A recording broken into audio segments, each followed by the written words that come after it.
phrases, sentences, paragraphs. It's very important now to be able to translate it. Learning to say it well. Now, this is a whole subject in itself. This is worth a weekend of study. Let me just give you a short list of suggestions on learning to say it well. Number one, repetition.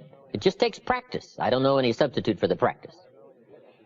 To learn any skill, you've just got to go through it again and again and again. My first attempt at lecturing, especially outside my own comfortable business circles, was pretty tough. Learning to say it well was a struggle for me. But I kept at it and kept at it, and now I've gotten better. I do one seminar called Challenge to Succeed. It's about 4 hours long, and I can do it without any notes. Every once in a while a person comes and says, you lectured this evening for 4 hours without any notes. How can you do that? I said, it's very simple. I've done it a few thousand times. We call that simplicity. You just do it over and over and often. I've got a good question. How long do you want it to take to get good at what you do? You say, not very long. Then you've got to do it often. Do it often. Repetition starts the skill. Now, it also must be repetition with the objectivity of getting better. Because sometimes it's easy to be casual just about repetition and not get much better. How about the man who's been talking for 10 years, but he's making the same verbal errors he made 10 years ago? Or 10 years ago he said, I don't quite know how to put this. 10 years later he's saying, I don't quite know how to put this. We say, hey, 10 years is too long not to know how to put it. We can give you 10 hours not to know how to put it. You can stretch our patience and take 10 days not to know how to put it, but we can't give you 10 years. 10 years is too long not to make enough progress in better language skills. So, repetition with purpose. The purpose is to grow and to change, to develop, to expand, to make progress. Here's some other parts to saying it well. Sincerity. From the heart. With noble intent. Wishing to bring value. That adds immeasurably to your ability to speak well, communicate well. Sincerity. There's no substitute for sincerity.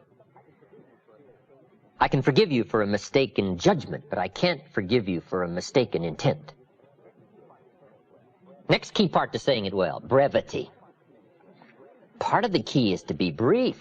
You can't linger too long, I've discovered in my lecturing and speaking around the world. You can't linger too long on any one point. Brevity. I used to tell stories too long. I'd get involved in a long story on and on. By the time I hit the punchline, people forgot how it started. Now it doesn't make sense. Too long.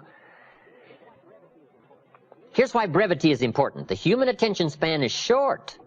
You haven't got long to get it said before you lose your audience. Now, the best practice I know of here is practice on the kids, because their attention span is really short. Right? Underline really. You talk to kids for 30 seconds, they say, how long is this going to take? Right? I mean, they're already bent out of shape, right? Looks like you're going to take forever to get to the point, get it said. Brevity. Jesus, master communicator, was probably the best. In selecting his team, he would look at somebody and say, follow me. That's brief. That's, right? That's short. Now, how could you be so brief and yet be so effective? I think probably because of all that he was that he didn't have to say. Sometimes we try to make up in words what we lack in self-confidence. So part of the key to being brief is personal development, personal growth, personal awareness, understanding self-worth. Now you can use the economy of words.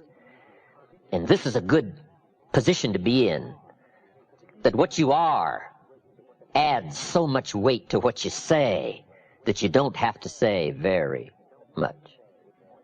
But brevity is a good point on saying it well.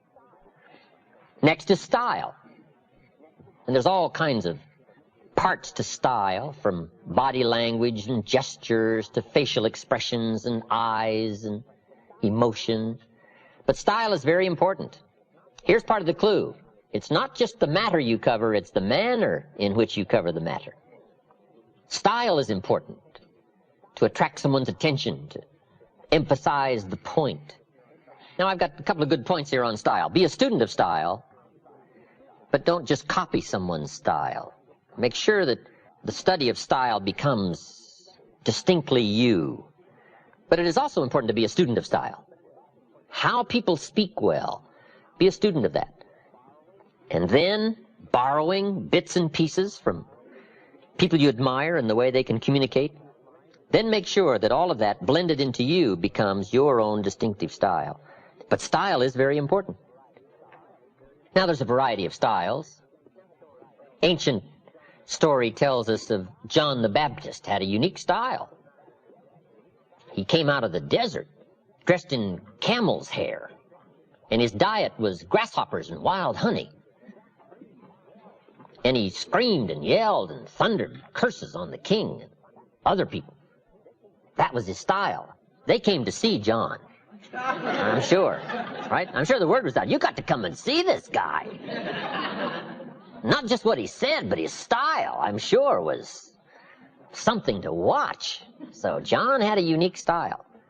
Jesus, I'm sure, had probably a whole different style. But style is important, to become uniquely John or to become uniquely you. But it's important to study your own style and say, how am I coming across in style? Should I learn to emphasize more? Should I learn to be more emphatic? All these things concerning style. Next is vocabulary. Saying it well is proper choice of words.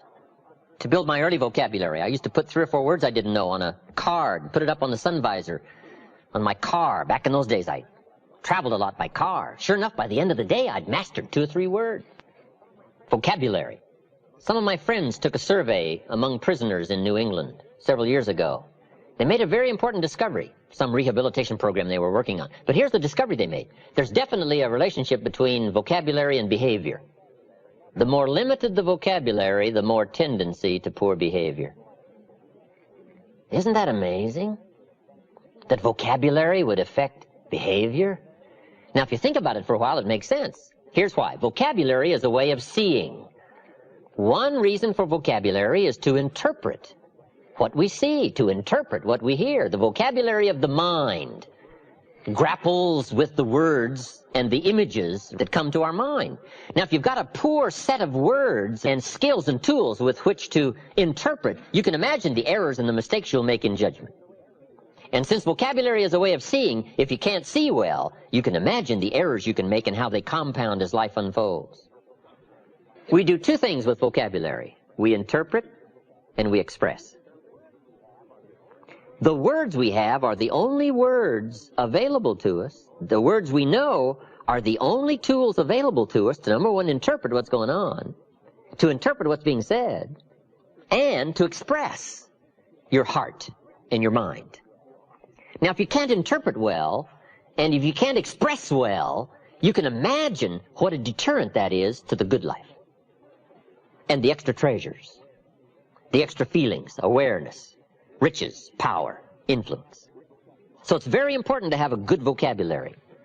So I would ask you, one of the most important books in your library should be the dictionary.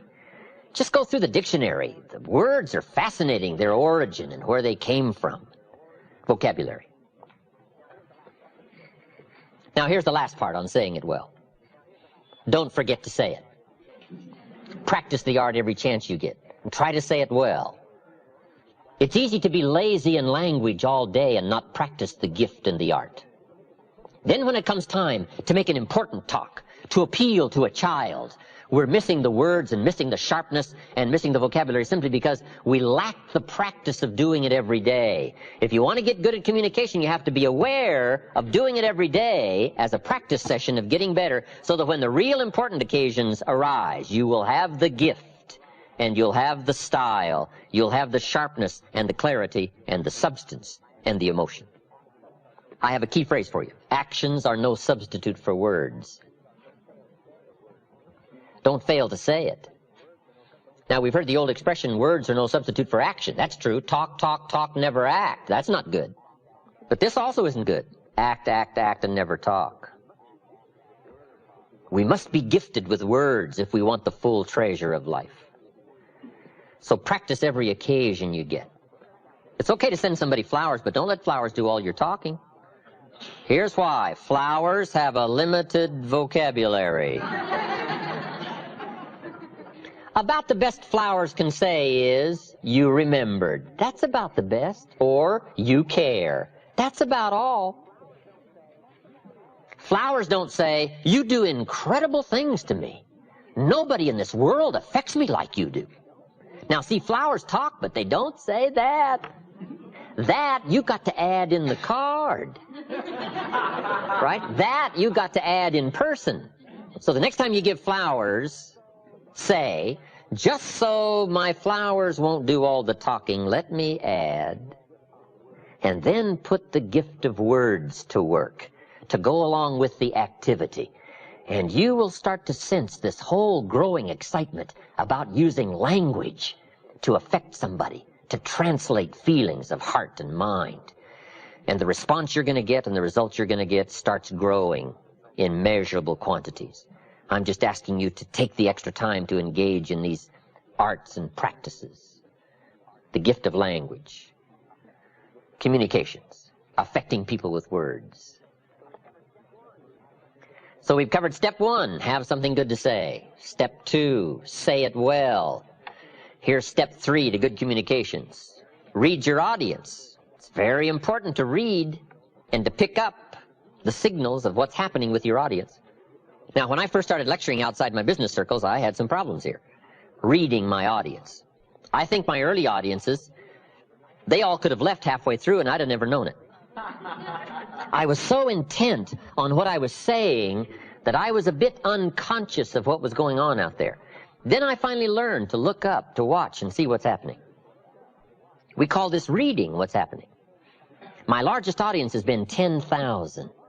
I wasn't the only speaker. Art Linkletter, Paul Harvey, Dr. Peel, Zig Ziglar, myself. We each had an hour. But we had 10,000 people. But now that was the first time I'd ever talked to 10,000 people. Awesome event for me. You know, Paul Harvey, he didn't have any problems. Art Linkletter, he didn't have any problems. But I had some problems. That first 4 or 5 minutes, right? 10,000 is a lot of people. And you got to read fast. Right? Because 10,000 people can turn on you quick. But learning to read, what's going on back there? What's happening? Now, it's also just as important to read a person, to read a child. If you want to be effective, you got to get the feedback. You've got to pick up the signals to know whether to be stronger or whether to ease off, whether to change stories, change words, change language. All of this comes by a good ability to read your audience. So let me give you some clues on reading. Number 1 is simply to listen. Part of reading is listening. You pick up a lot of clues as to what else to say, what all to say by being a good listener. From early times, I think we've learned to be a good speaker, you got to be a good listener. That's where you pick up the information, is to listen well, especially in a private conversation, a more informal conversation. Good listening habits. That's part of reading. Number 2, you got to read what you see. There's a good book called How to Read a Person Like a Book. It's a pretty good book by Nirenberg. And it's a study of body language. Now, you can't get too deeply involved in this, or you'll be so intent on reading body language that you may miss the point. But we can all, I think, use some help here. And now, some things are very obvious. You're talking to somebody and they've got their arms folded and their chin tucked down and they're frowning. That probably means, right, you got your work cut out for you. You got to reach deep into your bag of experiences and language, because this one isn't going to be easy. So some body language is fairly obvious. If you're talking to somebody and they're leaning toward the door, that probably means something, right? It means you're going to have to get with it. You're not going to have an audience long. So part of it is just being conscious, right? Body language, reading what you see. Now, kids are pretty easy to read because they don't even try to fake you out, right? You talk to kids and they're staring out the window. I mean, they don't mind showing their total unconcern. But now here's what's more challenging. In a polite society, sometimes body language can be deceiving. If somebody while you're talking looks at you and smiles, you got to make sure you don't misread that. Here's what we teach in leadership skills. Don't mistake courtesy for consent. In a polite society, we learn sometimes to be courteous, but that doesn't mean we buy the story. With somebody being polite, smiling and nodding, you got to make sure you don't misread that and stop short of the full persuasion. Don't mistake kindness for acceptance. In a polite society, we've learned to be kind, but that doesn't mean we've accepted. So part of this is a little more subtle in reading in a polite society, whether or not somebody is buying your argument, if they're being persuaded by your presentation. So body language, picking up those signals. Now here's the one that's probably the most effective, but it's probably the most elusive. Reading the emotional signals. This is an area probably where the women have it over the men. Picking up the emotional signals. I think men can learn these skills, but I think women have a lot of this automatically. Men can learn it, but it's something we all have to learn. Emotional signals, picking up the signals of whether to change your language, be sharper or to be softer, to go after a problem or to ease back and give it time to soak. Part of this is just picking up the feelings, picking up the emotions, being sensitive to the situation. This is not easy stuff. This is extra learning stuff, extra skills. But this is called summit learning, for those extra measures of rewards that come from communicating by learning these extra skills. So third, very important to read your audience. How are you coming across? What is the effect from a child to an auditorium full of people? Reading. Here's the fourth step to good communication. Number one, have something good to say. Number two, say it well. Number three, read your audience. Number four, intensity. Here now starts the power of what we say. Part of the strength of what we say is the words we choose. The greater part of the strength of what we say is the emotions that are loaded into the words. Here's what has power unmatched, words loaded with emotion. There is no greater power. Words have an effect, but words loaded with emotion have an incredible effect. My words may reach you, but if I can't touch you with my spirit, if I can't touch you with my emotions, my feelings, my beliefs, then I probably haven't affected you very much. We might describe words like a little straight pin, right? Guy buys a shirt, it's got all these little pins in it, right? If I took one of those little straight pins and I threw it at you, and it hit you in the face or the hand, you'd probably feel it, this little straight pin. That means I got you with my words. But what if I took that little straight pin and wired it to the end of an iron bar? And I let you have it with that. See, I can drive the pin through your heart. Now, the reason I can do that is because the pin is the words, but the iron bar is the emotions, the feelings, the belief, the commitment.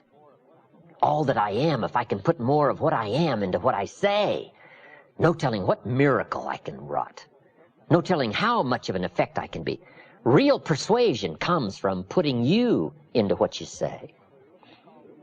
But now here's part of the clue, and we call these extra refinement of leadership skills. Learning to measure your emotions. That's very important to learn to measure your emotions. We teach, don't shoot a cannon at a rabbit. It's effective, but you got no more rabbit. It's called too much firepower for the occasion. You don't need an atomic explosion for a minor point. Enough, but not too much. We call this understanding how to measure the flow of your emotions to cover a point. Okay, but if it needs heavyweight stuff, you reach and get it. If it needs a milder approach, you learn how to measure it in milder, easier terms. But it's very important to measure your emotions, your feelings. Now, what do we mean by intensity and emotions? Here it is.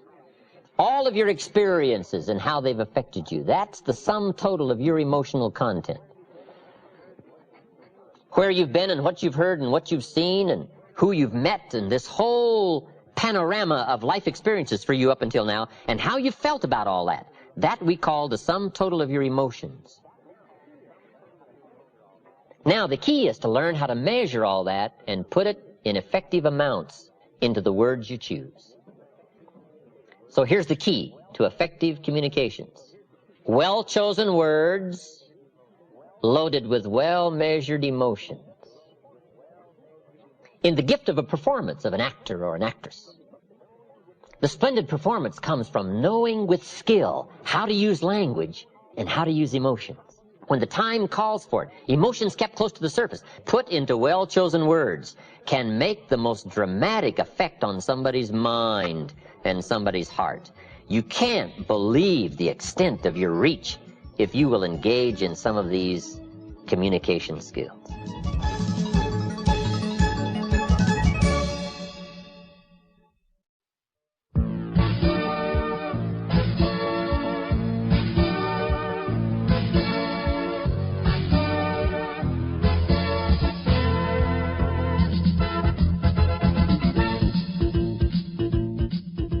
Here's the clue to really affecting people. Start with where they are before you try to take them to where you want them to go.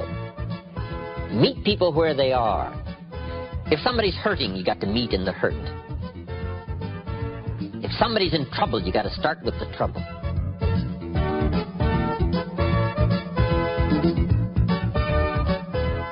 Here's some more pieces to the communication challenge. Number one, identification.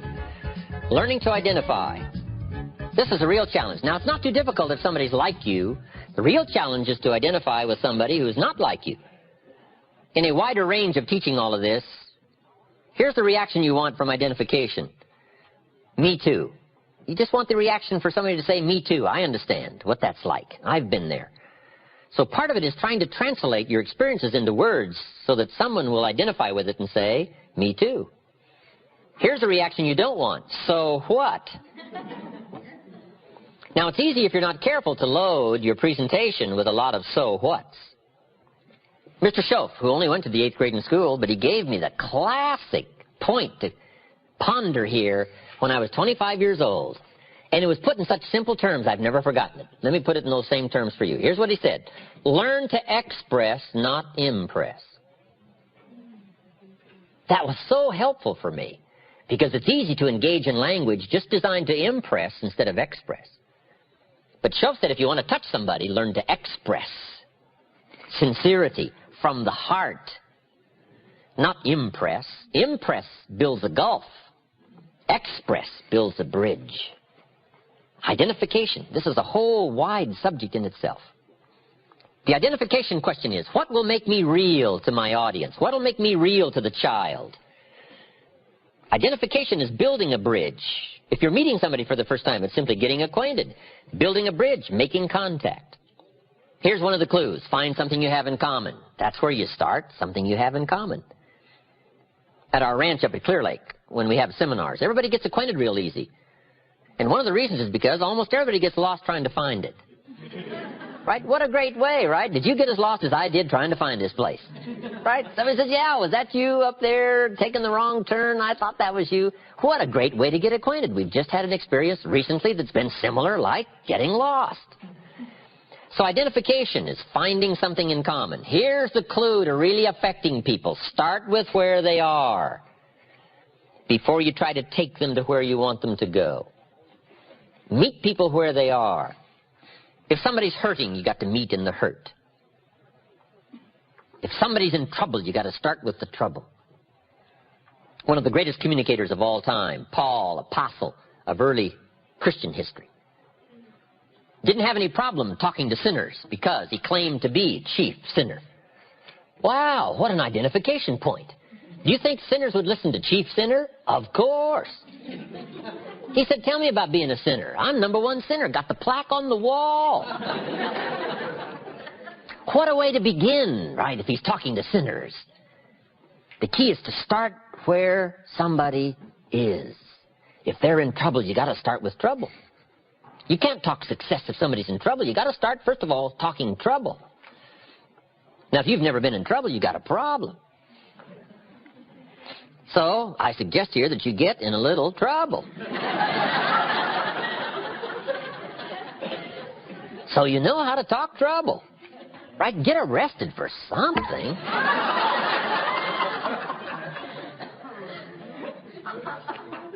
So that when somebody is stricken in the heart, and you've had this experience, maybe not as deeply, but somewhat of an experience of being stricken in the heart. When you meet somebody and you're trying to help them, you can talk about being stricken in the heart, and it'll have substance, it'll have meaning, it'll have depth. And you start there, and then start building the bridge and start building the path towards solving the problem. Identification. How do you identify with a child? It's tough. What if the adult is 40 and the child is 12? We call that a long bridge. How do you bridge the gap between 40 and 12? It isn't easy.